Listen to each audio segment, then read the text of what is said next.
Assalamualaikum warahmatullahi wabarakatuh. Selamat pagi anak-anak. Nah, sekarang kita memasuki bab yang baru, yaitu bab yang ketiga di kelas 8 semester ganjil. Nah, pada bab ketiga ini kita akan membahas materi tentang relasi dan fungsi. Nah, di mana materi ini akan Ibu bagi dua. Jadi pada pertemuan ini kita akan membahas relasi dan sedikit tentang fungsi. Selanjutnya tentang fungsi akan dibahas pada pertemuan berikutnya.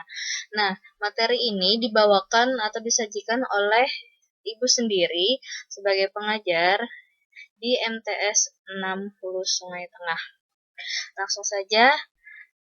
Nah, sebelum kita memasuki materi ini, kita harus tahu dulu apa tujuan pembelajaran dari materi di bab 3 ini.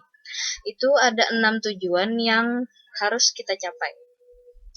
Yang pertama, tujuannya adalah membedakan relasi dan fungsi. Yang kedua, menentukan cara menyatakan suatu relasi dan fungsi. Yang ketiga, menentukan banyak fungsi yang terjadi dari himpunan. Yang keempat, menentukan banyak korespondensi satu-satu dari dua himpunan. Yang kelima, menentukan nilai dan rumus suatu fungsi. Dan yang terakhir, menyelesaikan masalah yang berkaitan dengan relasi dan fungsi. Nah, inilah 6 tujuan pembelajaran yang harus kita capai pada materi bab yang ketiga ini. Nah, next selanjutnya, untuk yang pertama, kita akan membahas tentang pemahaman atau memahami dari suatu relasi. Nah, di sini sudah disajikan ada skema atau silsilah suatu pasangan atau keluarga. Di sini ada Bapak Maduri dan Ibu Marhawi.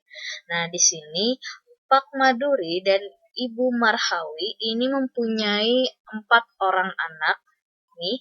Ini anak yang pertama ada Sulastri yang berwarna biru ini tulisannya. Kemudian anak yang kedua ini bernama Idris. Anak yang ketiga bernama Halim. Dan anak yang keempat bernama Thohir. Nah, masing-masing keempat anak Pak Maduri dan Ibu Marhawi ini mempunyai suami dan istri masing-masing. Nah, di sini juga dijelaskan bahwa ada cucu-cucu dari Pak Maduri dan Ibu Marhawi masing-masing. Ada yang punya 1 anak, ada yang punya 3 anak, ada yang 2 anak. Nah, masing-masing punya yang berbeda.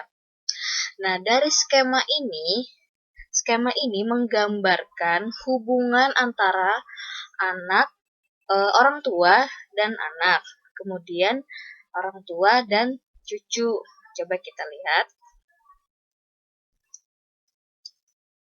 Nah, jika anak-anak Pak Maduri dan Ibu Marhawi itu dikelompokkan menjadi satu dalam suatu himpunan A, maka, nah jadi kalau kita misalkan anak-anak Pak Maduri dan Bu Marhawi ini dikelompokkan menjadi satu, dan dalam suatu himpunan kita namakan dengan A, maka nanti himpunan A itu anggotanya adalah Sulastri, Idris, Halim, dan Thohir. Nah, cara menuliskan himpunan, ingat ada kurung kurawal seperti ini.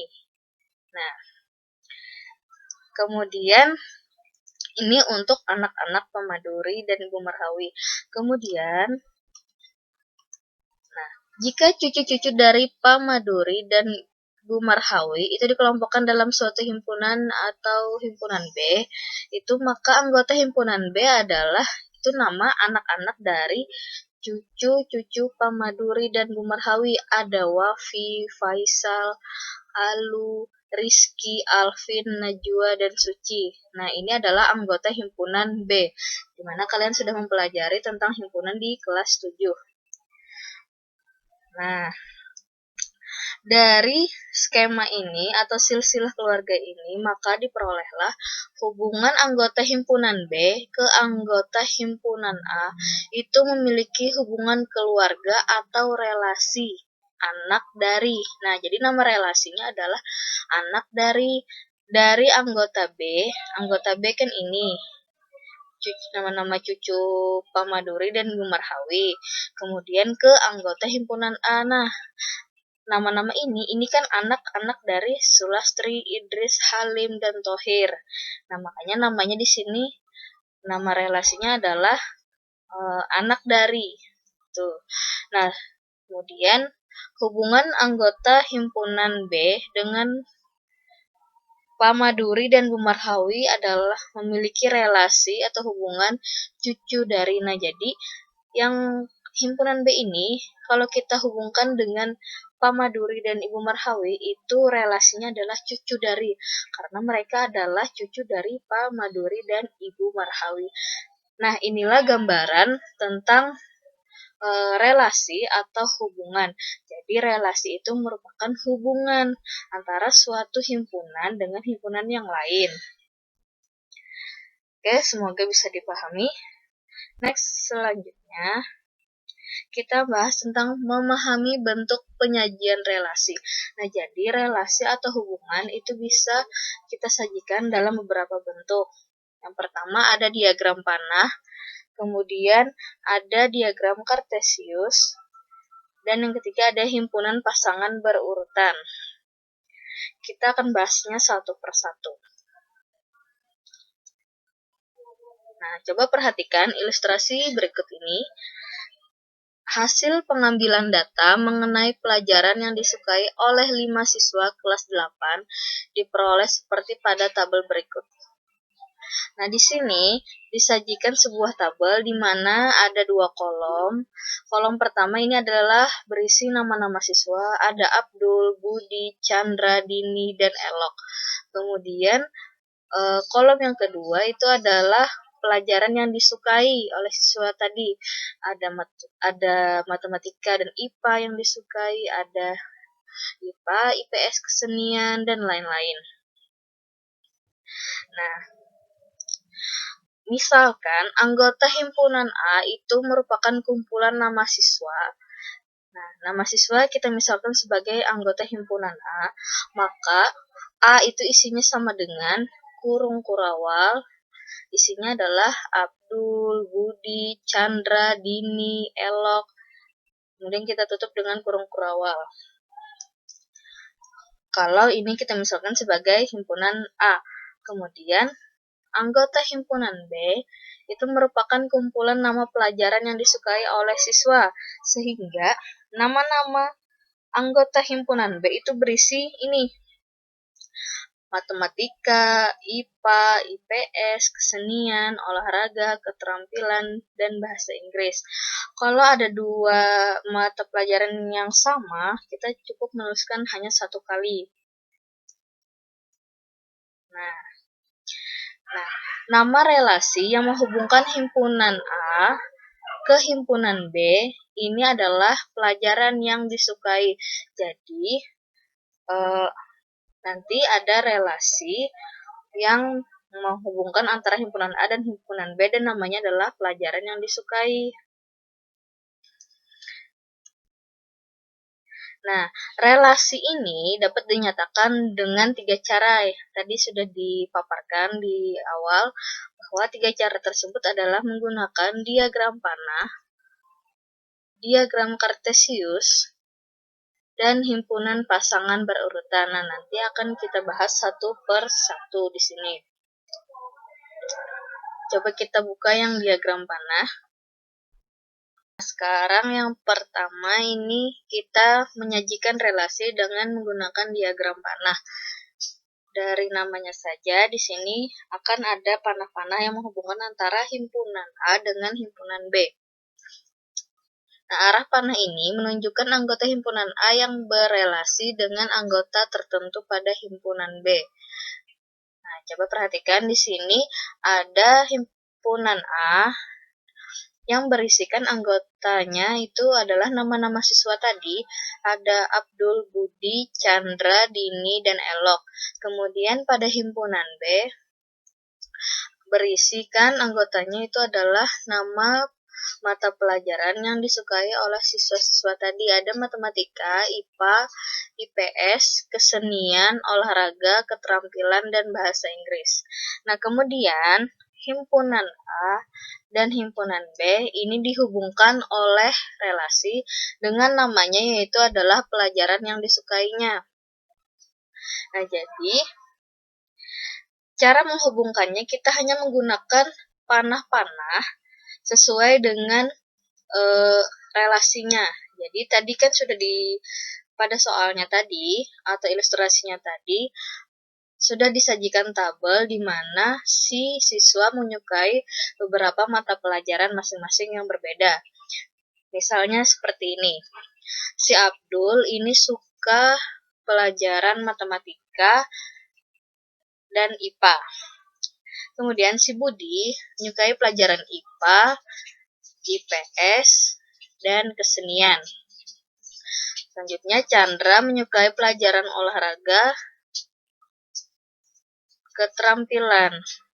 Kemudian Dini menyukai pelajaran kesenian, bahasa Inggris.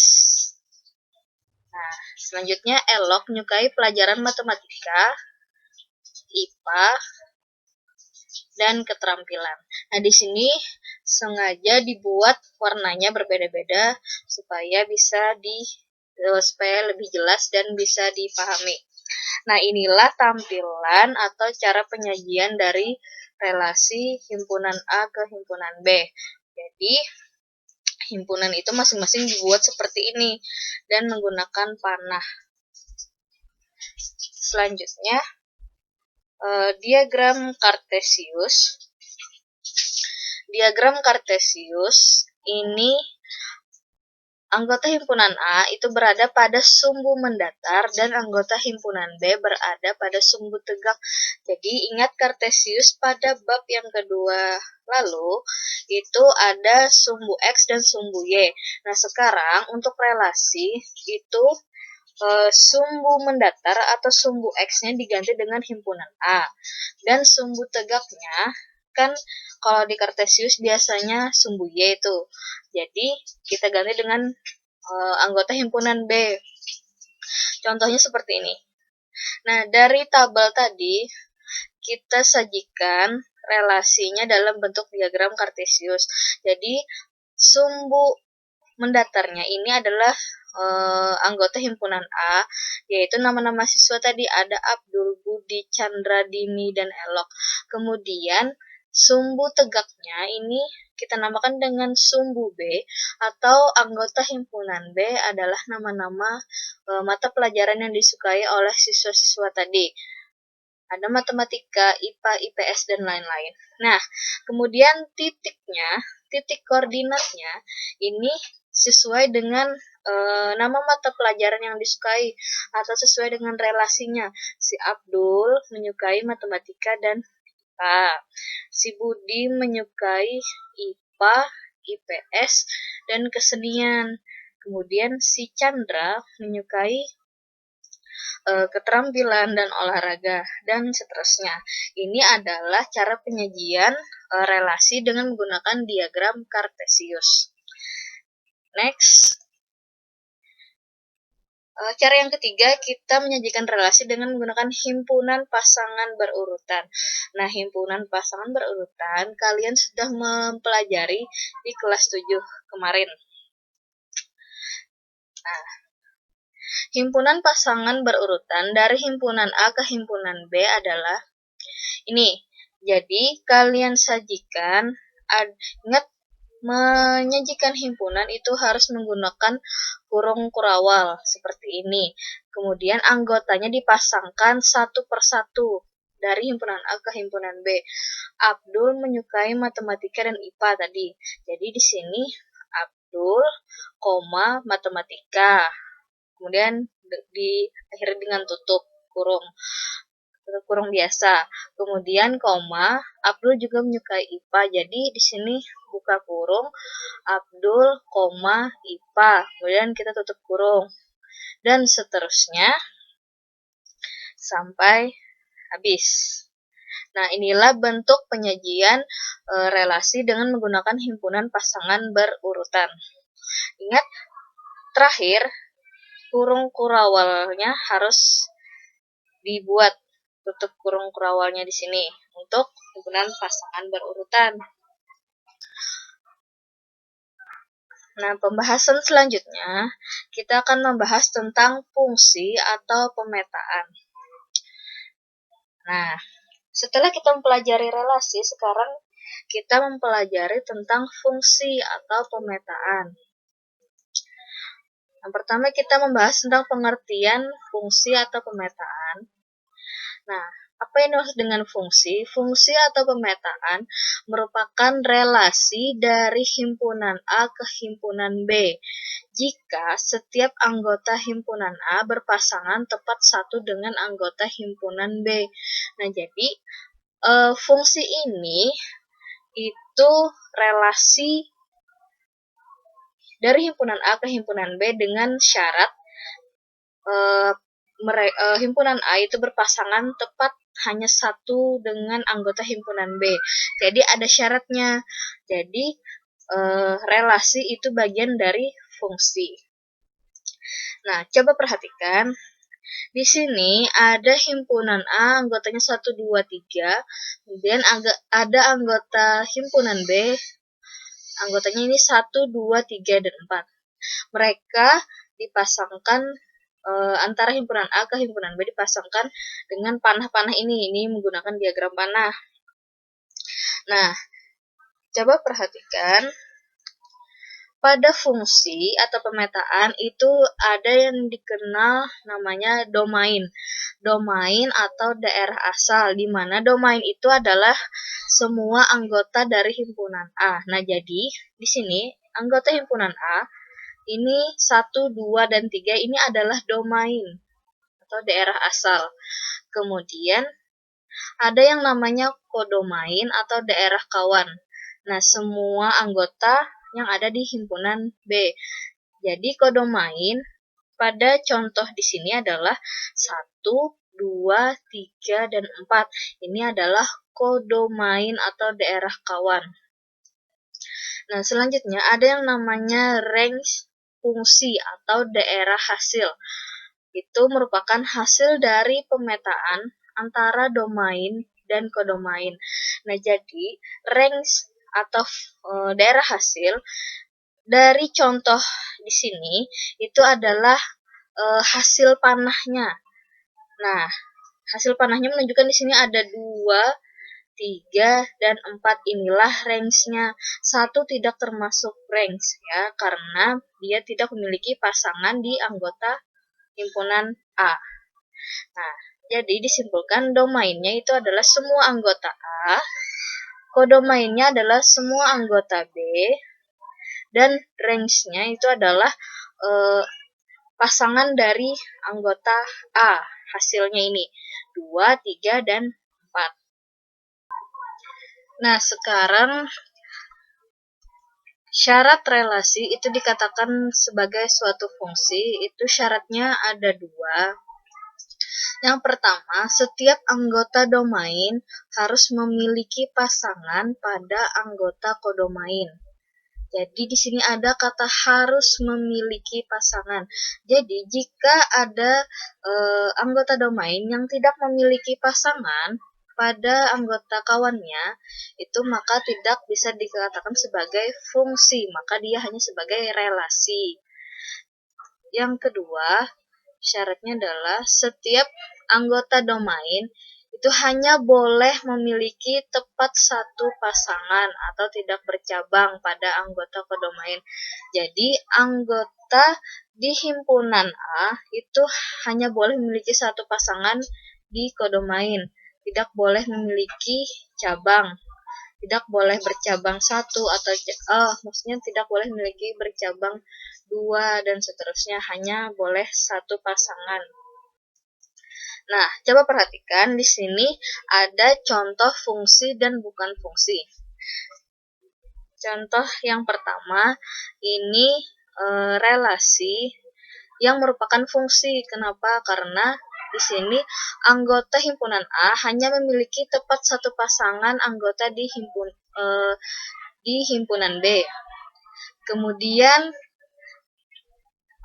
gambar yang kedua ini merupakan relasi yang bisa dikatakan sebagai fungsi karena anggota himpunan A di sini masing-masing memiliki satu pasangan, walaupun ada pasangannya yang sama di sini. A berpasangan dengan X, Z juga berpasangan dengan X. Nah, ini tidak apa-apa karena di dalam syarat hanya anggota A yang tidak boleh bercabang, anggota B boleh bercabang dan boleh tidak memiliki pasangan di sini. Itu bisa dikatakan sebagai fungsi. Nah, gambar yang berikutnya ini, gambar yang ketiga, ini tidak bisa dikatakan sebagai fungsi atau ini merupakan bukan fungsi. Kenapa? Karena di sini kesalahannya si anggota A ini ada yang memiliki dua pasangan. Di sini A kecil ini pasangannya adalah X dan Z. Nah, jadi dia bercabang, padahal tadi syaratnya tidak boleh bercabang di anggota himpunan A. Dan ada anggota di himpunan A yang tidak memiliki pasangan. Di sini dia jomblo. Nah, si C ini tidak memiliki pasangan, jadi tidak bisa dikatakan sebagai fungsi. Begitu juga dengan gambar yang terakhir ini. Ada anggota di himpunan A ini memiliki cabang dan ada juga yang tidak memiliki pasangan. Jadi dua gambar ini merupakan bukan fungsi. Jadi mereka hanya berelasi, hanya berhubungan antara himpunan A dengan himpunan B. Nah, jadi bisa kita simpulkan bahwa setiap fungsi itu pasti relasi. Tetapi, tidak setiap relasi itu merupakan fungsi. Jadi, kalau relasi belum tentu fungsi. Tapi kalau fungsi, itu sudah pasti relasi. Oke, next. Selanjutnya, kita menentukan banyak fungsi atau pemetaan. Nah, jika banyaknya anggota himpunan A adalah NA, dan banyaknya anggota himpunan B adalah NB. Jadi NA adalah banyak anggota himpunan A, NB banyak anggota himpunan B.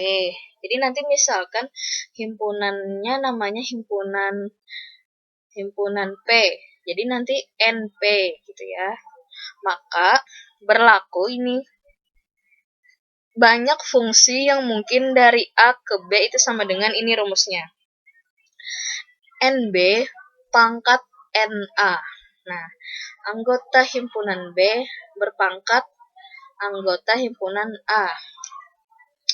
Kemudian, banyaknya fungsi yang mungkin dari B ke A. Kebalikannya dari tadi, berarti ini terbalik. NA pangkat NB.